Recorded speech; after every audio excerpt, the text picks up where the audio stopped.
Now at 6 and streaming on crossroadstoday.com, a local member of the Jewish community shares his reaction to the deadly attack in Australia. The Texas Attorney General sues some of the biggest electronics companies, charging they spied on Texans. And authorities report an arrest after pipe bombs are found at several South Texas ATMs. It was a cold start to the day. We got down to 31 this morning, but the sunshine was nice. The thing is, the sunshine is going away. The clouds are rolling in, and so is the warmer weather. We'll talk about it coming up in a moment.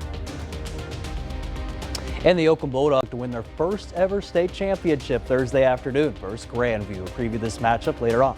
Sports. You're watching 25 News now at 6. Good evening and thank you for joining us. I'm Shawna Currie. And I'm Brubaker. ABC reports Sajid Akram and Naveed Akram have been identified as the father and son who reportedly opened fire on a Hanukkah event at Bondi Beach in Sydney, Australia. The suspects reportedly stood on an overpass bridge near the event and shouted Allahu Akbar as they carried out the massacre. 15 people were killed and more than 40 others were wounded in Sunday's mass shooting.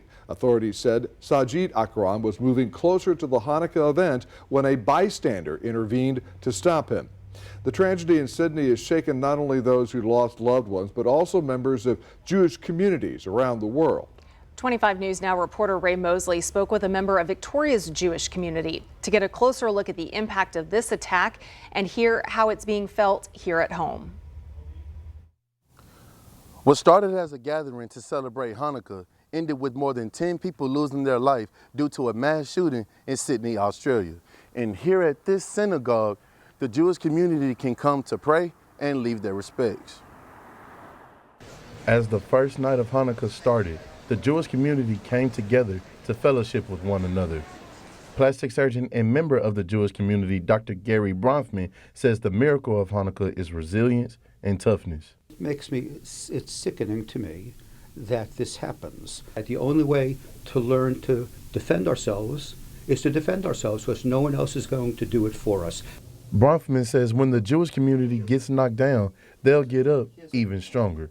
Australian Prime Minister Albert Albanese says, what we saw yesterday was an act of pure evil, an act of anti-Semitism, an act of terrorism on our shores in an iconic Australian location, Bondi Beach, that is associated with joy, associated with families gathering, associated with celebrations, and it is forever tarnished by what has occurred last evening.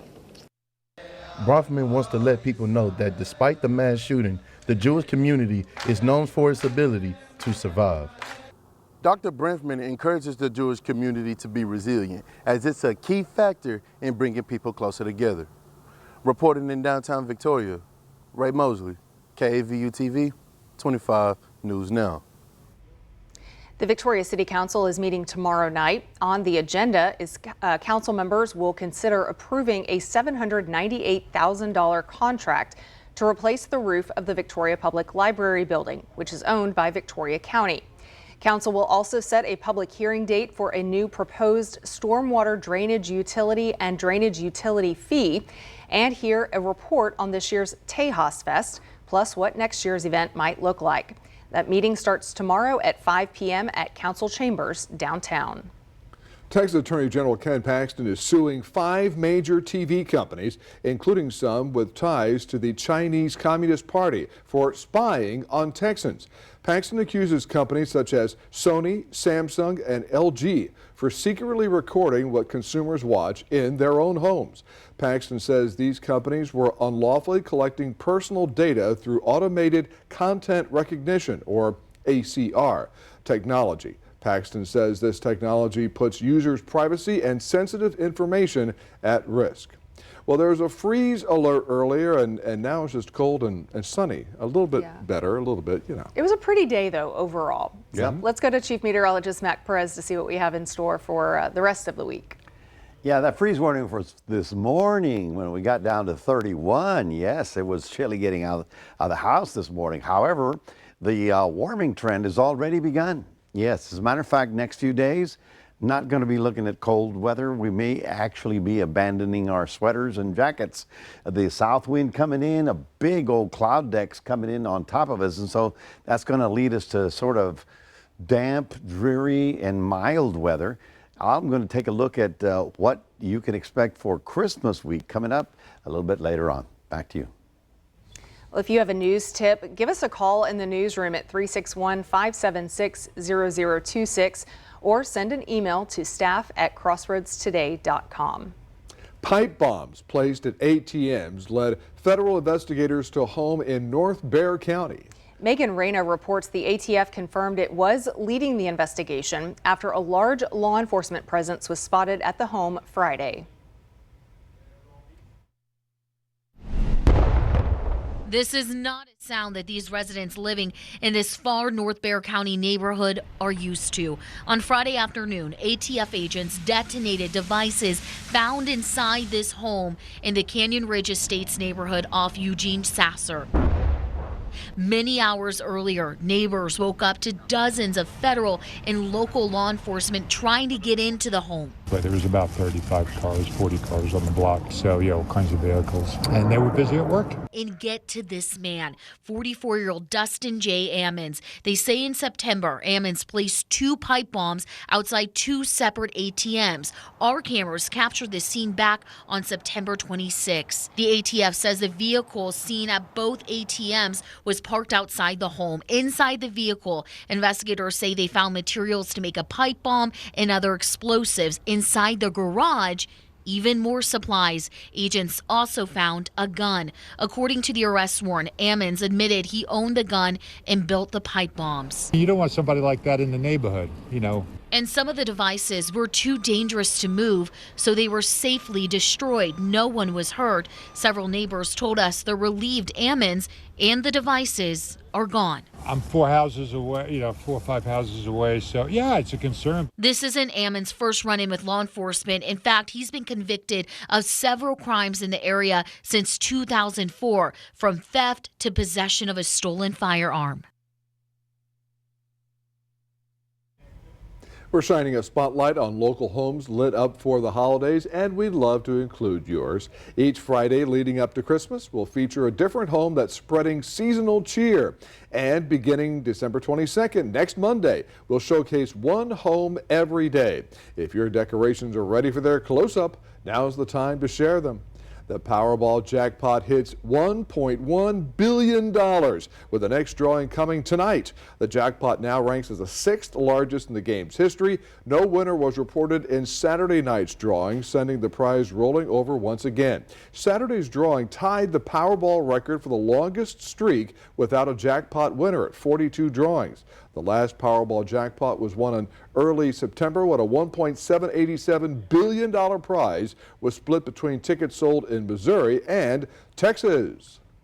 And remember to subscribe to our Crossroads Today YouTube channel. Also hit the like button and click the notification bell.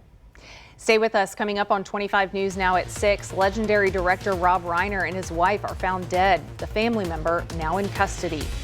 Also ahead, if you are involved in high tech like artificial intelligence, the Trump administration would like to talk with you.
A helicopter crew raced to the scene of a burning fishing vessel Sunday, rescuing a boater about 100 miles west of Clearwater, Florida.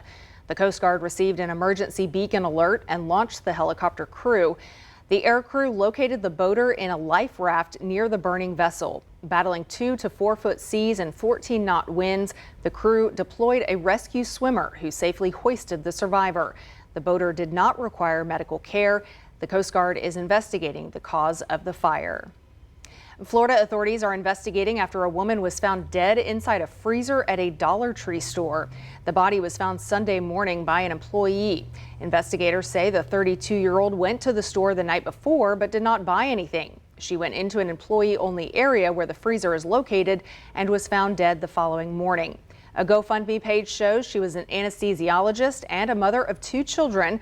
Officers say the circumstances surrounding her death are still under investigation, but they have ruled out foul play. Hollywood is reeling from the deaths of director Rob Reiner and his wife, Michelle. Patrick Cornell reports on who stands accused of their murder as friends and family honor the celebrated couple. Legendary Hollywood director Rob Reiner and his wife Michelle found dead Sunday in their Los Angeles home. Monday, one of their sons, Nick Reiner, taken into custody in the investigation into their deaths. He was subsequently booked for murder and is being held on $4 million bail. A spokesperson for the Reiner family saying in a statement, "We are heartbroken by this sudden loss and we ask for privacy during this unbelievably difficult time." The news stunning the Hollywood community. It's a seismic shock because Rob Reiner is such an outsized presence in the entertainment community. I mean, he's almost the mayor of Hollywood. He's such an affable, genial person. Rob Reiner is considered one of the best American filmmakers of all time. His directing credits included classics from several genres, including The Princess Bride, Stand By Me, A Few Good Men, and When Harry Met Sally. It was on that film set that he met and fell in love with his wife, Michelle. Before turning to directing, Reiner was an actor, best known for his role as Archie Bunker's son-in-law on the TV show All in the Family. He really was able to bounce around from genre to genre and yet make something that was unique and distinctive and utterly memorable. Something longtime friends and collaborators echo. He was, as they say in Hollywood, a mensch, a trustworthy and friendly and stable and reliable person that it was fun to be with. I'm Patrick Cornell reporting. The Los Angeles District Attorney has not filed any criminal charges in the case yet. Anthony Geary, who played one half of legendary soap opera couple Luke and Laura on ABC's General Hospital for 37 years, died on Sunday at the age of 78. Geary died after complications from surgery. Geary is best known for playing Luke Spencer on General Hospital from 1978 to 2015. The character was eventually paired romantically with Laura Collins, the actress Jeannie Francis. The character's 1981 wedding episode was watched by 30 million people, making it the most watched soap opera episode in history. The federal government wants to boost its talent pool and high-tech jobs. There's a push to hire workers that can help the government modernize its use of technology and expand its use of AI. About 1,000 people will be hired to make up what's called U.S. Tech Force. The administration is looking for early career software engineers, data scientists, project managers, and AI experts. Private tech companies will be asked for recommendations of career managers to take a leave of absence to join the force. Applications opened today. Once a year, a gate at Denver International Airport briefly stops serving its usual destinations, and instead it points somewhere else entirely, the North Pole. Kennedy Cook reports United Airlines hosted its annual fantasy flight, flying more than 100 children, many facing serious illnesses or medical challenges, from the Denver metro area. Denver International Airport, one of the world's largest airports with destinations spanning from coast to coast. But for one day only each year, there's a destination like no other. I gotta go to the North Pole and see Santa. We're about to land, so we need to do this one quick. You heard her right, folks. We're gonna see Santa. And we're gonna see Santa. Audrey Skiles was one of more than 100 children from the Denver metro area who had the chance to ride United Airlines' annual fantasy flight. giving kids facing medical challenges or serious injuries a day of holiday magic. We're able to partner with our community partners from Rocky Mountain Down Syndromes Association, Girls Inc., Boys and Girls Club, Make-A-Wish Foundation, and Colorado Children's Hospital, and really bring some magic to life for these kids that need a little bit more during the holiday season. A violinist, snowball fights on the plane, bubbles, and you can't forget the Grinch, all headed to the North Pole. Or a United Hangar, where families were greeted by Santa Claus and other holiday characters, all played by United volunteers. When you see some kids that have never flown before, some kids have never been to the airport before, you see that, and then you see the big smiles on their face when they're meeting Santa, getting presents, seeing the elves. Definitely, it's a very emotional day, but emotion of joy. One day they're checking you in at the ticket counter. The next, they're Santa's elves. But regardless of the day, the message is clear. The magic is in giving. Looks like everyone had a lot of fun. Well, to get more news, weather, and sports, come to our website, crossroadstoday.com.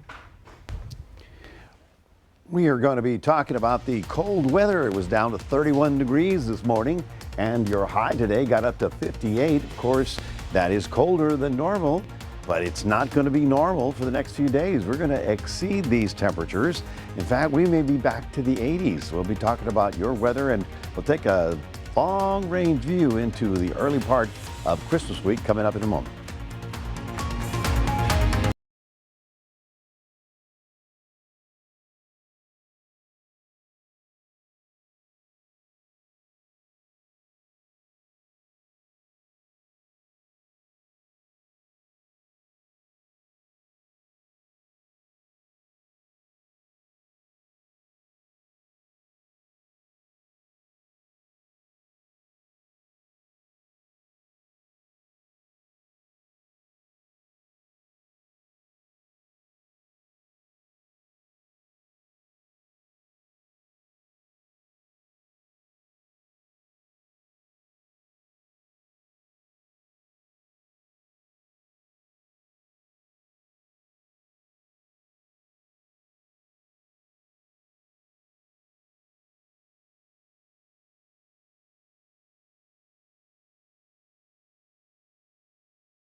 Well, good afternoon, everyone. It was a rather chilly morning, starting off at 31 degrees this morning. But today, you can see how this big deck of clouds is rolling in on top of us. In addition to that, we're going to start returning the Gulf air. Obviously, north wind is cold, south wind is warm. When we've got cold and that cools the surface of it down, as soon as you bring back that Gulf air, we get low-level cloud cover and a little bit of a drizzle mist kind of pattern, which is going to be what we expect just by tomorrow, as a matter of fact, as our weather is going to be changing, but it's not changing for the Christmas look. In fact, we're going to be fairly mild across the country. It's also fairly quiet. No significant snows in the east, although they have a little bit of cloud cover. But there is one little storm out here in the northwest, basically moving up and over. Now that front will drag through our area probably Wednesday, Thursday, and it'll come give us a little bit of a cool down, but it's not going to be cold. That's kind of the message I'm trying to get to you. See how the winds are almost coming back up out of the east right now. They'll be out of the southeast by tomorrow, and not only the clouds, but the low clouds, the fog, the drizzle, all that will be rolling in. Here we have red flag warnings for fire danger. Here we have high wind warnings, northern tier of states. The northeast and the Midwest, it's going to be quiet. No big storms for most of this week. In fact, I'm going to show you something that's rather odd. Now, this is the 7 days of temperatures. Go down, and then it goes up. Big cold snap coming middle of the week with that frontal system. But then we're going all the way to the coming weekend. This is Saturday's outlook. So that kind of the beginning of Christmas week, all right? Notice the temperatures, yeah, they're cold up here in the northern tier of states, but the rest of the country in the 40s, 50s, and 60s, all the way across the southern 2/3 of the state of the country. And that's a little bit unusual for so late in December. Now, we have a chance of a little bit of rain as we get to Wednesday, decreasing on Thursday. But as you can see right about there, it's not a big deal. We're looking at generally light rain to drizzle, moderate light rain, maybe 1 or 2 little showers where it'll actually get wet there for a minute. But here's the big look. Notice why. The jet streams way up here and then coming down here. And when they're packed closest together, that's the jet stream. When they're sort of wider apart, it's not a very strong jet stream. So let's take a look at Monday. We go to Tuesday, everything stays way north. Well, I'm saying no big winter storms anytime soon. By the time we get to Wednesday, that's our light rain and drizzle that occurs this week, but then that blows away. And then we got one little storm that sort of drags through. That's our front, but it doesn't really give us a big chill. So what I'm trying to tell you folks is that through the next week and a half, almost, you know, I don't think it's going to be very cold, which is okay because we can get to do stuff, but it's just not going to feel like December at all. And we've been saying that for how long? There you go tomorrow. Overcast skies, 67. That's 10 degrees warmer than today. Cuero getting up to 66. 7-day forecast. Here's where it gets interesting. Tomorrow the clouds roll in. We get a sprinkle or two. Best chance for rain will be on Wednesday as we get a lot of moisture, but the temperatures warm up. It will be about 80 degrees on Thursday before that little front comes through.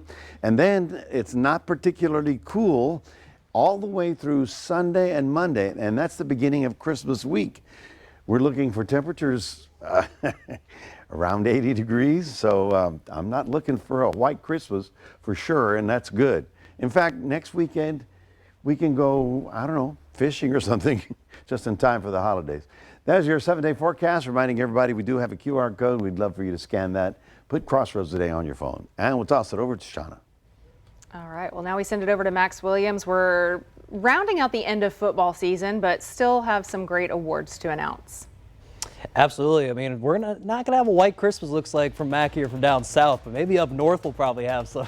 Keep it up with the rest of the way. But getting back to the sports with after the break, we're going to highlight Calhoun and Cuero's all-district awards from this past season. So stay right there.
And then there were two. We got two teams left remaining and competing for state championships there this Thursday morning and afternoon. So today we're looking at the Yoakum Bulldogs getting ready to face the Grandview Zebras in the 3 Division I state championship. And last week the Bulldogs relied on their rushing game and had 3 players go over 100 yards rushing past there. Jace Morales had 213 yards on the ground. Jamarcus Robinson had 102 and Xavier Barnett had 105. And believe it or not, they only had 2 pass attempts in the entire game last week in the state semifinals, and that tells you that they really want to rely on that rushing game the rest of the way. So for Yoakum, their key if they want to win their first ever state title, their dynamic playmakers have to make plays. So I just mentioned Jamarcus Robinson, Xavier Barnett, they got to get the job done because they're facing a Grandview team who actually shut down a very high-powered Peaster offense 21-18 last week. So if Yoakum gets those playmakers going and they kind of get their offense together, I think they can win their first state title in school history. But now 2 teams are very close to trying to see if they get to this stage here this week, but still did a very good season. Cuero announced their 2025 All-District Awards from this past year. First with their offensive MVP, going to quarterback Jackson Marie with the wide receiver of the year, going out there to Walker Dietz, and then DeXavier Bonner got the offensive newcomer of the year, and then Caden Johnson named defensive newcomer of the year. But then first team All-District awards for Cuero went to Melo Perez, Aiden Stafford, Chris Mathis, TJ Seals, and then Blaine Zengerly. So then for defense, you had Dom White, Josiah Taylor, Aiden Stafford, and Aiden Strecker all named there for defensive there for first team defense. Now Calhoun also revealed their 2025 All-District Awards with co-offensive player of the year going to star wide receiver Isaiah Cabrills, with first team honors going to Gunnar Martinez, Jake Jenkins, Jaden Farrow, Jesus Camarillo, and Hazir Asay. And then second team All-District there went to center Phoenix Pledger, Andrew Bingham, Raymond Cervantes, Holton Hadley, and Ashton Sternal, and then Bryce Brown, Ruben Liu, and Gavin Reyes. So for both Cuero's and Calhoun's All-District Awards, you want to check both of those out for the full list. Just go to crossuptoday.com/sports. Now over to Victoria East Baseball, where they're heading into a year with a lot of expectations there going into this spring of 2026. But 2 of their top players, shout out to Kason Coley and Ryan Steele, they committed there last month, but they also got recognition to go to the Corpus Christi Hooks preseason all-star team for the 2nd consecutive year for both of those players. So congrats to them, and can't wait to see what they do at that event. And finally, Texas A&M volleyball battled Nebraska yesterday, and they officially are going to make the semifinals. They upset the #1 seed there in Nebraska in 5 sets. The Aggies got some big production there from Logan Ledicki and Kendall Stowers, who both got over 20 kills in the game, and Stowers also added 16 bigs in the contest win as well. For Nebraska, that's their first ever loss there, and it was at Nebraska's home court too, which is crazy or not. And so for Texas A&M, they're going to be in the semifinals in Kansas City. That'll be their Thursday night at 5:30 p.m. They're against Pittsburgh on ESPN. And that's going to do it here in sports. Don, Shawna, back to you. Max, thank you. We're back in a moment. Find out where you can see this huge Christmas tree that will remain up until the new year.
Finally tonight, the Vatican lights up its Christmas tree and nativity scene in St. Peter's Square. The tree, a 25-meter tall European spruce, was donated by the municipalities of Lagundo and Ultimo in northern Italy. Ooh, that's pretty.